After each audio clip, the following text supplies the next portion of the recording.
Alright guys, so I thought I'd do a video for you today regarding the right back situation at Liverpool and the players being linked, and obviously Conor Bradley as well, with all the chatter that's been coming out over the past few days. So I'm going to dive into that. I'll be showing the stats and probably give you my opinion at the end as well on who I think should be and will be Liverpool's right back come next season. And I want your opinion as well down in the comments, guys. I'm going to be using a new stat sheet as well, so let me know your thoughts on that if it's a bit more clear than the ones we have been doing in the past. And there will be the AKM 2.0 transfer thingy coming out video that I did last time. I'll be doing a second one of that now we know the contract situation with Trent and so on. If you do end up liking this video, guys, please make sure you're hitting that like button. It helps the channel a lot. Leave a comment down below. I want to know your thoughts on the three players we're about to talk about. And if you haven't done so already, make sure you do subscribe to this channel to keep up to date with all the latest Liverpool news. So then, first and foremost, to give you a bit of substance behind this, I'm going to go over Paul Joyce's article that came out on Friday. Can't show you it behind the paywall, but basically, it's a bit of a one bigging up Conor Bradley. But there's a name drop of a player in here as well who could be a replacement for Trent. So I've highlighted a few bits I want to go over. It says here that Arne Slot has compared Bradley to Hakimi. Slot said, "We always know this club will generate new stars again," after he expressed his disappointment of Trent leaving. He did confirm that Bradley would start against Arsenal on Sunday, and I think, to be fair, guys, Bradley will probably start every game going forward now if he's fit, to get some more game time under him.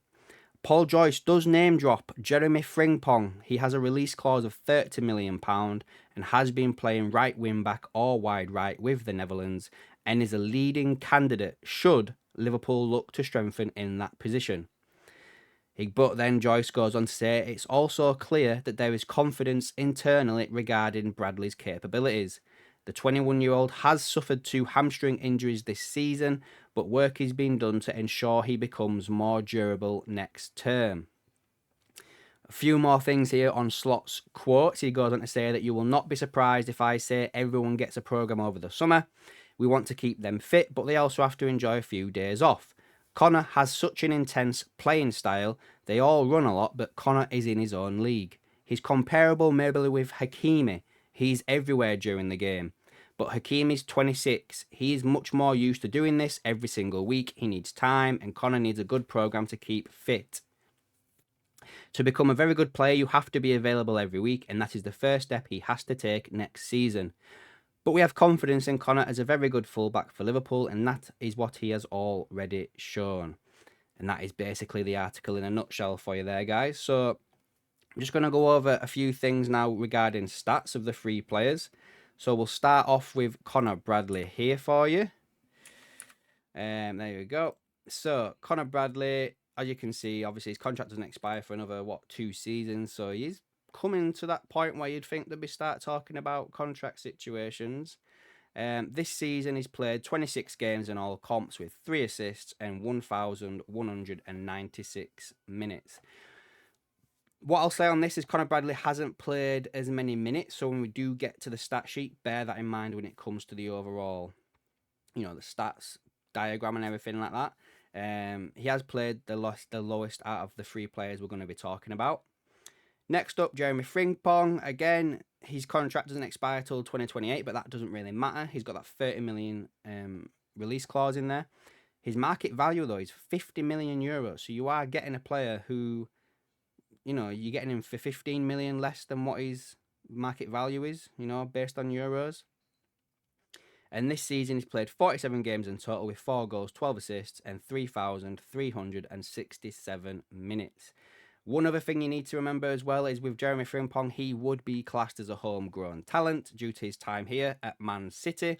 It's also worth mentioning as well, there's that clip of him talking about, when he joined the Man City youth team, he could have gone to Liverpool, and Liverpool was his first choice, but basically his parents and nobody in his family drove, so it was pretty hard for him to get to Liverpool at the time. So that's why he ended up choosing Man City. So yeah, he could have been at Liverpool for a few years now, but would he have been the same player? Who knows? And then the last player I want to talk about is this lad here, Vanderson. His name's popped up recently, but it did pop up again maybe 6 months ago. Very similar to Frimpong in playing positions. He can play right wing, right midfield, right back. Contract doesn't expire till again 2028. Current market value at 20 million euros. I reckon you pay a little bit more than that, maybe 25 million pounds, 20 million pounds, and you probably get him.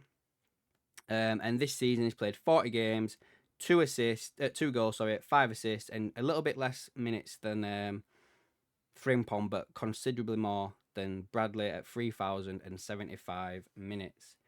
Now, I just want to show you the little stat sheet that I've got loaded up for you here as well. So there you go. As you can see from this image now, the blue is Frimpong, and as you can see, he's very high against the other two with, like, the XAG, assisted goals, expected assisted goals, assists, non-penalty goals, as well. And he's also pretty high. Well, he's very similar to Conor Bradley in progressive carries over here on the right-hand side over here. And progressive passes received as well, so getting the ball further down the pitch, he's very high as well on there. What he doesn't do so well, which I think we've all kind of spoken about, pass completion is very similar to Vanderson here. His passes attempted is pretty low, so he doesn't really pass the ball that much, so maybe that's why his passes attempted is low as well.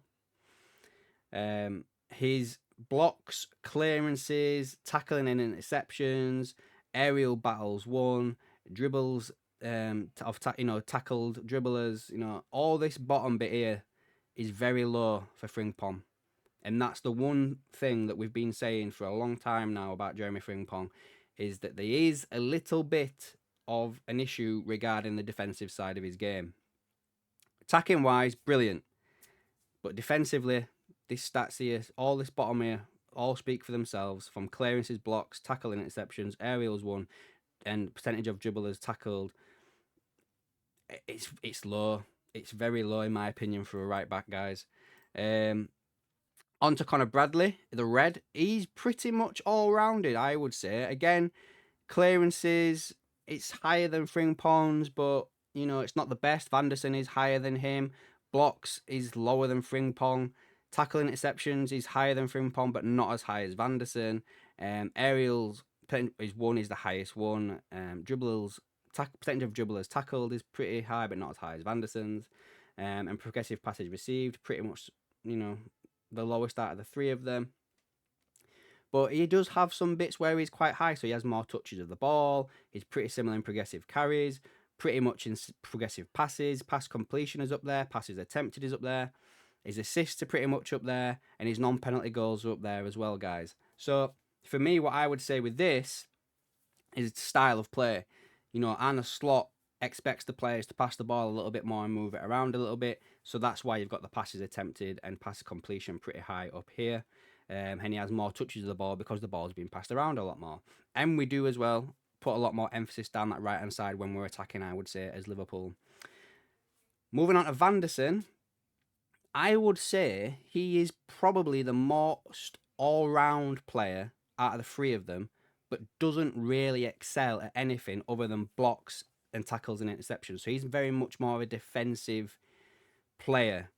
However, he plays for Monaco in France now. Is that the reason why he's so high? Because they're under the cosh a little bit more than the other teams.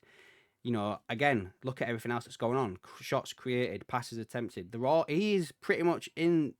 If he's not, he might not be the highest, but he is within the vicinity of the other two players. Do you know what I mean? So he's not doing too bad.